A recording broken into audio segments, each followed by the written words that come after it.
الرحیم نحمد و نصلی علی رسولہ الکریم اما بعد۔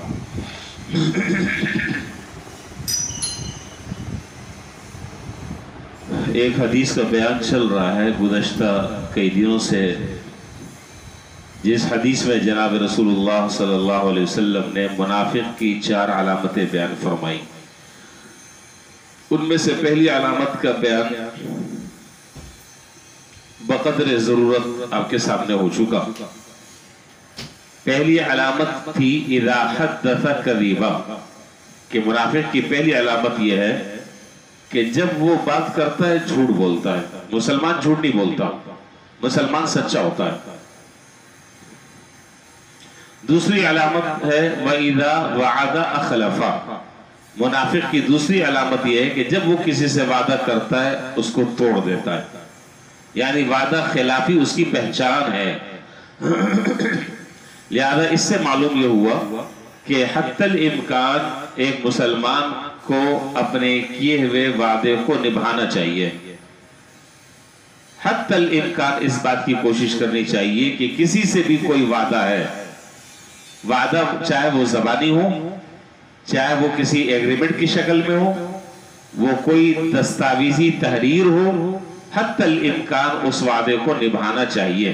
بس اوقات صورتحال ایسی پیدا ہو جاتی ہے کہ آدمی اس وعدے کو پورا نہیں کر پاتا کسی ذاتی عوارضات کی وجہ سے، تو اس کو چاہیے کہ جس سے وعدہ کیا ہے صاف صاف اس کے سامنے بات رکھ دے کہ بھائی میں نے آپ سے وعدہ کیا تھا لیکن اب یہ مجبوریاں ہیں، میں اب وعدہ پورا نہیں کر سکتا۔ بالکل دو ٹوک انداز میں اگلے آدمی کو بتا دینا چاہیے، اسے کسی انتظار میں نہیں رکھنا چاہیے۔ سرکار دو عالم نبی کریم صلی اللہ علیہ وسلم نے اپنی حیات طیبہ میں ایسے ایسے وعدے نبھائے، ایسے ایسے وعدے پورے کیے کہ اس کی نظیر اور مثالیں نہیں مل سکتی۔ مجھے بات یاد آئی، تاریخ میں لکھا ہے حضرت حذیفہ بن یمان رضی اللہ تعالیٰ عنہ ایک صحابی ہیں، یہ بھی صحابی ہیں، ان کے والد حضرت یمان وہ بھی صحابی ہیں، باپ اور بیٹے دونوں صحابی ہیں، اور یہ حضرت حذیفہ بن یمان رضی اللہ تعالیٰ عنہ یہ حضور صلی اللہ علیہ وسلم کے رازدار صحابی ہیں۔ حضور نے ان کو بہت ساری راز کی باتیں بتائی تھی، اسی لیے ان کا لقب ہے صاحب السر۔ صاحب السر حدیث کی کتابوں میں یہ لکھا ہے صاحب السر رسول اللہ صلی اللہ علیہ وسلم، یعنی حضور صلی اللہ علیہ وسلم کے یہ رازدار صحابی ہیں۔ یہ بھی مسلمان ہو گئے، ان کے والد مسلمان ہو گئے۔ مسلمان ہونے کے بعد یہ باپ بیٹے دونوں مدینہ منورہ آ رہے تھے حضور صلی اللہ علیہ وسلم سے ملاقات کے لیے۔ تو جب یہ مکہ مکرمہ سے روانہ ہوئے تو راستے میں ابو جہل سے ملاقات ہوئی۔ ابو جہل جو ہے وہ لشکر تیار کر کر روانہ ہو رہا تھا مسلمانوں کے خلاف، غزوہ بدر کی تیاری کے لیے وہ نکلا ہوا تھا۔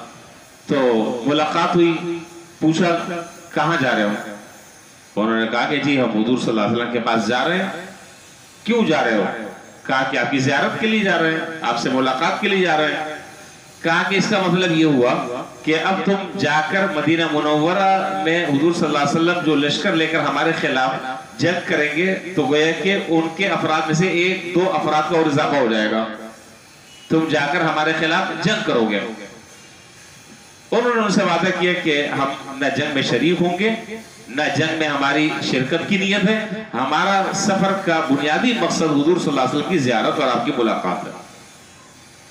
ابو جہل نے کہا وعدہ کرتے ہو کہ ہمارے خلاف جنگ میں شریک نہیں ہوگے اور اس جنگ کا تم حصہ نہیں بنو گے تم دونوں؟ انہوں نے کہا کہ جی ہم وعدہ کرتے ہیں۔ چھوڑ دیا، مدینہ منورہ پہنچے۔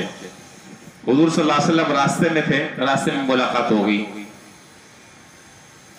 اب آپ اندازہ لگائیں کہ یہ اسلام کی سب سے پہلی وہ جنگ ہے غزوہ بدر کہ جس کو قرآن نے یوم الفرقان کہا ہے، حق اور باطل کا سب سے پہلا معرکہ۔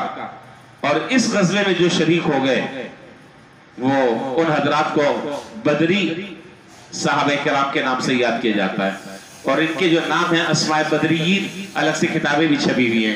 ان کے نام کے بارے میں بزرگوں کا اور محدثین کا تجربہ یہ ہے کہ ان کے نام سے اگر کوئی آدمی اپنی کسی حاجت کے لیے دعا کرے، یہ اللہ کے ایسے نیک اور مقبول بندے تھے کہ ان کے ناموں کا واسطہ دے کر اللہ تعالیٰ سے دعا کی جائے تو اللہ تعالیٰ دعائیں قبول فرماتے ہیں۔ اسماء بدریین تو اتنا اہم مارکہ ہے، پہلا مارکہ ہے حق اور باطل کا، اور اس میں شریک ہونے والا شخص ہمیشہ کے لیے بدری صحابی کہلاتا ہے، اور بدری صحابی کی بڑی فضیلت ہے۔ تو حضور صلی اللہ علیہ وسلم کو انہوں نے پورا واقعہ بیان کیا کہ اللہ کے رسول اس طرح کا معاملہ ہے۔ ابو جہل ہمیں چھوڑ نہیں رہا تھا، اور اس نے کہا کہ کس مقصد کے لیے جا رہے ہیں؟ انہوں نے کہا کہ ہمیں صرف حضرت کی زیارت کرنی ہے، چھوڑ دیا۔ پھر کہا کہ اگر آپ اجازت دیں تو ہم اس جنگ میں شریک ہو جائیں؟ آپ نے فرمایا کہ نہیں، چونکہ تم وہ وعدہ کر کر آئے ہو، اور ایک مسلمان کی علامت اور پہچان یہ ہے کہ وہ اپنے کیے ہوئے وعدے کی پاس اور لحاظ رکھتا ہے۔ اپنے وعدے کا لئے ہمارے جیسا کوئی آدمی ہوتا ہزاروں تعویلیں کر لیتا، یہ کہتا ہے کہ جی انہوں نے یہ وعدہ مجھ سے کن پٹی پر پستول رکھ کر کیا تھا، میں نے دل سے تھوڑی کیا تھا، اور پتہ نہیں خدا جانے کیا کیا تعویلات۔ وہ وعدہ کسی مسلمان کے ساتھ ہو رہا ہے، وہ وعدہ کسی حربی کے ساتھ ہو رہا ہے، وہ وعدہ کسی کافر کے ساتھ ہو رہا ہے، لیکن اس وعدے کا لحاظ اور پاس رکھنا۔ آپ نے منع فرما دیا، آپ نے کہا کسی قیمت پر آپ دونوں کو اجازت نہیں ہے۔ کیوں؟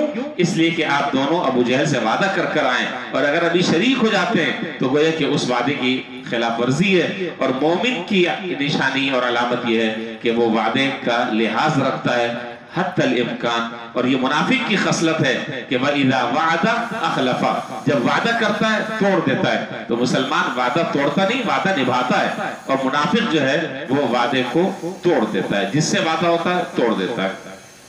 تو گویا کہ یہ منافق کی بہت بڑی نشانی ہے، اور مسلمان کو اس چیز سے اپنے آپ کو دور رکھنا چاہیے۔ حتی الامکان وعدہ کرنا نہیں چاہیے، اور اگر وعدہ کسی سے کر رہا ہے، کسی بھی قسم کا وعدہ ہو، وعدہ کر رہا ہے تو پھر اس وعدے کا آخری دم تک اور آخری وقت تک کے اس کا لحاظ اور خیال رکھنا چاہیے۔ یہ مومن ہونے کی ایک علامت اور ایک نشانی ہے۔ اللہ تعالی ہمیں سمجھنے کی، اس پر عمل کی توفیق عطا فرمائے۔